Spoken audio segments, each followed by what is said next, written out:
ఊరి మీద దాడి చేయడానికి 3 సార్లు రజాకార్లు దాడి చేశారు. 2 సార్లు తిరుగుబాటు చేశారు. మూడోసారి 1200 మంది మీద పోయి ఊరి మీద దాడి చేసి అందరు నిద్రిస్తున్నటువంటి సమయాన దాడి చేసి దాదాపు 118 మందిని చంపేశారు మన వాళ్ళ. ఎందుకోసం? కేవలం భూమి అడుగుతున్నది.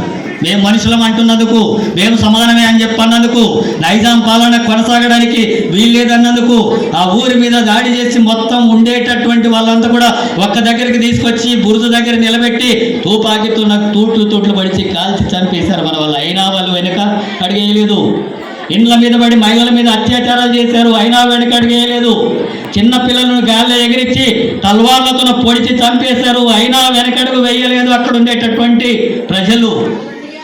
ఎర్ర జెండా నాయకత్వాన్ని మేము పోరాడతాం తప్ప ఎంతమంది ప్రాణాలు బలిదీసినా వెనకడిగేసేటటువంటి సమస్య లేదని చెప్పి పోరాటం చేశారు. అలాంటి పోరాటాలే జరిగినాయి.